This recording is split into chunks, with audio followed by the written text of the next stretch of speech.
Kali kamu dapat tertidur tenang. Halo semuanya, kenalin aku Ahmad Latifah dari kelas 11 IPS. Di video kali ini aku bakal bahas tentang sistem pemerintahan. Mungkin kalau dengar kata sistem pemerintahan kedengarannya agak ribet, tapi sebenarnya ini penting banget karena dapat berkaitan dengan cara sebuah negara mengatur dan menjalankan pemerintahan. Nah, di video kali ini kita bakal bahas pengertian sistem pemerintahan, jenis-jenisnya, sampai sistem pemerintahan yang dapat dipakai di Indonesia. Jadi, jangan lupa simak videonya ya. Wah, banyak sekali kutipan yang membahas tentang sistem pemerintahan ya. Pernah gak sih kalian kepikiran gimana sebuah negara bisa berjalan dengan teratur? Di balik semua itu ada satu kunci, yaitu sistem pemerintahan. Apa sih sistem pemerintahan itu? Sistem pemerintahan adalah cara suatu negara yang dapat mengatur dan menjalankan kekuasaan untuk menjaga ketertiban, keamanan, dan kesejahteraan masyarakat. Sistem pemerintahan juga dapat menjadi dasar bagaimana hubungan antara pemerintah dan rakyat dalam suatu negara. Setiap negara dapat memiliki sistem pemerintahan yang berbeda-beda sesuai dengan kondisi, sejarah, budaya, dan kebutuhan negaranya masing-masing. Di sini ada jenis-jenis sistem pemerintahan. Jenis-jenis sistem pemerintahan dibagi menjadi 3. Yang pertama, sistem pemerintahan presidensial.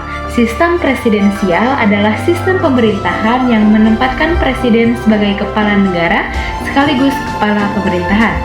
Dalam sistem ini, presiden memiliki kekuasaan yang cukup besar dalam menjalankan pemerintahan dan dibantu oleh para menteri. Ciri-ciri sistem presidensial: yang pertama, presiden dipilih langsung oleh rakyat. Yang kedua, presiden menjadi kepala negara dan kepala pemerintahan. Yang ketiga, menteri bertanggung jawab kepada presiden. Yang keempat, masa jabatan presiden tetap. Dan yang terakhir, presiden tidak dapat membubarkan termnya. Pilihannya, yang pertama, pemerintahan lebih stabil. Yang kedua, kekuasaan presiden jelas. Yang ketiga, program kerja pemerintah lebih terarah. Lalu kekurangannya, yang pertama, kekuasaan presiden cukup besar. Yang kedua, pengambilan keputusan terkadang lebih lambat. Contoh negaranya yaitu ada di negara Indonesia dan negara Amerika. Lalu, jenis yang kedua ada sistem pemerintahan parlementer. Sistem parlementer adalah sistem pemerintahan yang kepala pemerintahnya dipimpin oleh Perdana Menteri. Dalam sistem ini, kabinet bertanggung jawab kepada parlemen. Jika parlemen tidak setuju dengan kebijakan pemerintah, kabinet dapat dibubarkan. Ciri-ciri sistem parlemen: yang pertama, Perdana Menteri sebagai kepala pemerintahan. Yang kedua, presiden atau raja hanya sebagai simbol negara. Yang ketiga, kabinet bertanggung jawab kepada parlemen. Dan yang terakhir, parlemen memiliki pengaruh besar. Kelebihannya yaitu ada pemerintah lebih mudah diawasi. Yang kedua, kebijakan pemerintah lebih cepat berubah sesuai kondisi. Lalu kekurangannya, pemerintahan kurang stabil. Lalu kabinet mudah berganti. Contoh negaranya yaitu ada negara Inggris, lalu ada negara Jepang. Yang ketiga, jenisnya ada sistem semi-presidensial. Sistem semi-presidensial merupakan gabungan antara sistem presidensial dan parlementer. Dalam sistem ini terdapat presiden dan perdana menteri yang bekerja sama dalam menjalankan pemerintahan. Ciri-cirinya: yang pertama, memiliki presiden dan perdana menteri. Yang kedua, kekuasaan dibagi antara keduanya. Dan yang terakhir, presiden dipilih oleh rakyat. Contoh negaranya yaitu ada negara Prancis. Sistem pemerintahan Indonesia menggunakan sistem pemerintahan presidensial. Presiden dipilih langsung oleh rakyat melalui pemilu dan memiliki peran sebagai kepala negara sekaligus kepala pemerintahan.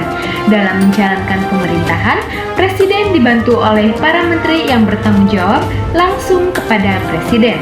Yang terakhir, ada pembagian kekuasaan di Indonesia.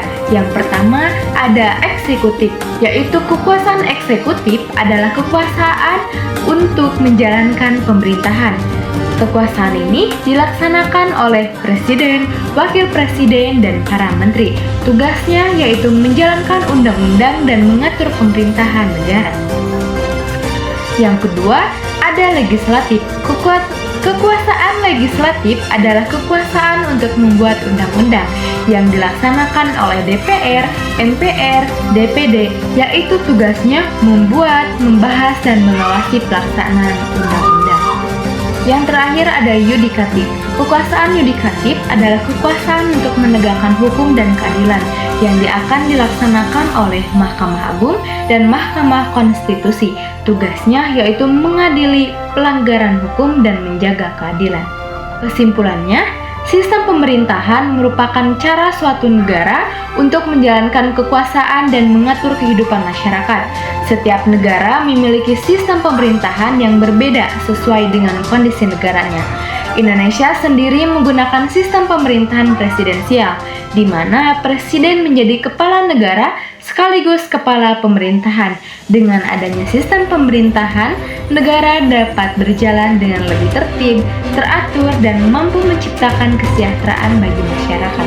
Dan pembahasan tentang sistem pemerintahan dari aku, semoga video ini bisa membantu kalian lebih memahami bagaimana sebuah negara bisa dijalankan dan diatur. Terima kasih sudah menonton, sampai jumpa di video berikutnya.